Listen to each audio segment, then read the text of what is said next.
burst and the system come crashing down.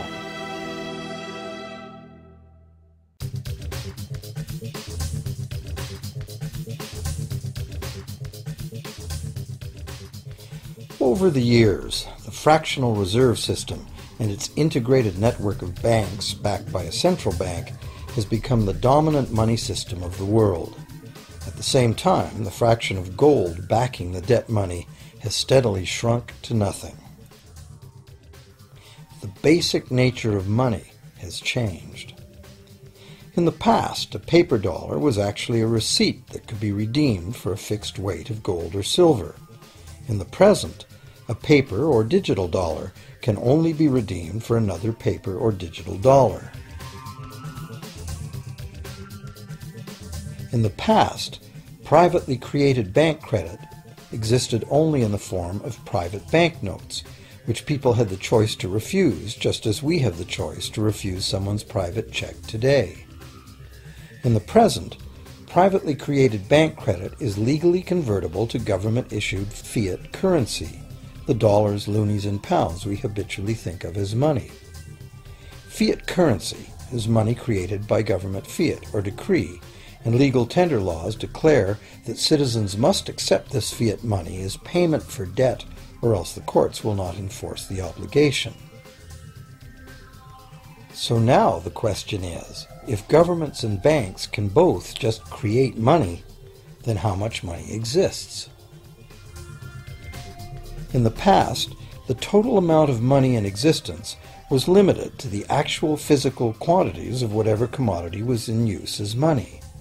For example, in order for new gold or silver money to be created, more gold or silver had to be found and dug out of the ground. In the present, money is literally created as debt. New money is created whenever anyone takes a loan from the bank. As a result, the total amount of money that can be created has only one real limit: the total level of debt.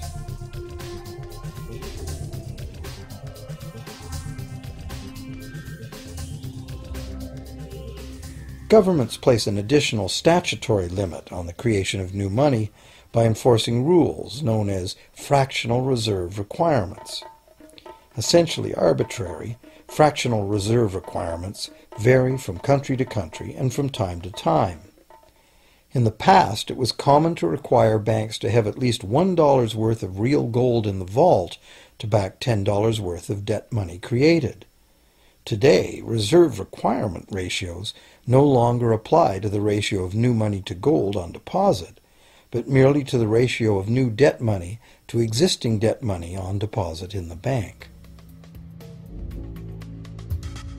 Today, a bank's reserves consist of two things: the amount of government-issued cash or equivalent that the bank has deposited with the central bank, plus the amount of already existing debt money the bank has on deposit. To illustrate this in a simple way, let's imagine that a new bank has just started up and has no depositors yet. However, the bank's investors have made a reserve deposit of $1,111.12 of existing cash money at the central bank. The required reserve ratio is 9-to-1. Step 1. The door is open and the new bank welcomes its first loan customer. He needs $10,000 to buy a car. At the 9-to-1 reserve ratio, the new bank's reserve at the central bank, also known as high-powered money, allows it to legally conjure into existence 9 times that amount, or $10,000, on the basis of the borrower's pledge of debt. This $10,000 is not taken from anywhere. It's brand new money simply typed into the borrower's account as bank credit. The borrower then writes a check on that bank credit to buy the used car. Step 2. The seller then deposits this newly created $10,000 at her bank. Unlike the high-powered government money deposited at the central bank, this newly created credit money cannot be multiplied by the reserve ratio. Instead, it's divided by the reserve ratio. At a ratio of 9-to-1, a new loan of $9,000 can be created on the basis of the $10,000 deposit. Step 3. If that $9,000 is then deposited by a third party at the same bank that created it or at a different one, it becomes the legal basis for a third issue of bank credit, this time for the amount of $8,100. Like one of those Russian dolls, where each layer contains a slightly smaller doll inside, each new deposit contains the potential for a slightly smaller loan in an infinitely decreasing series. Now, if the loan money created is not deposited at the bank, the process stops.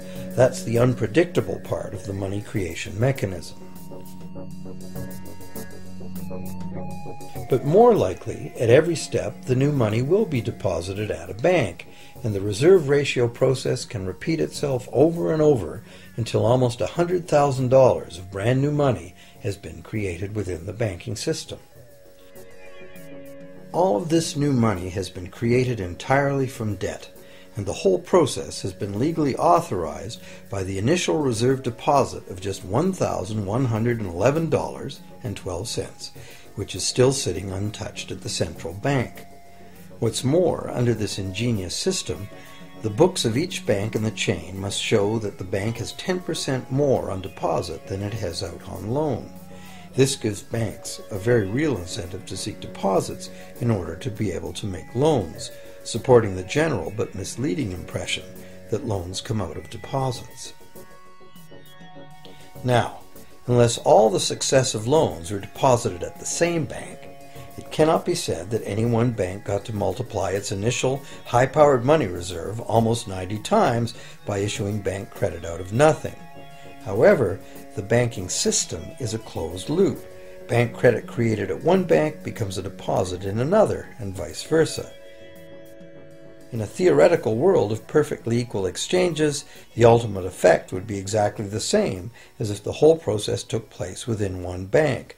That is, the bank's initial central bank reserve of a little over $1,100 allows it to ultimately collect interest on up to $100,000 the bank never had.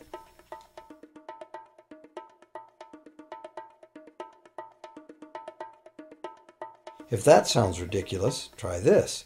In recent decades, as a result of steady lobbying by the banks, the requirements to make a reserve deposit at the nation's central bank have all but disappeared in some countries, and actual reserve ratios can be much higher than 9-to-1. For some types of accounts, 20-to-1 and 30-to-1 ratios are common. And even more recently, by using loan fees to raise the required reserve from the borrower, banks have now found a way to circumvent reserve requirement limitations entirely. So, while the rules are complex, the common sense reality is actually quite simple. Banks can create as much money as we can borrow.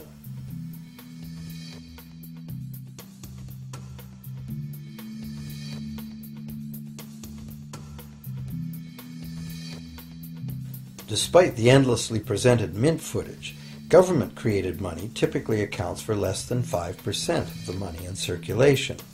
More than 95% of all money in existence today was created by someone signing a pledge of indebtedness to a bank. What's more, this bank credit money is being created and destroyed in huge amounts every day, as new loans are made and old ones repaid.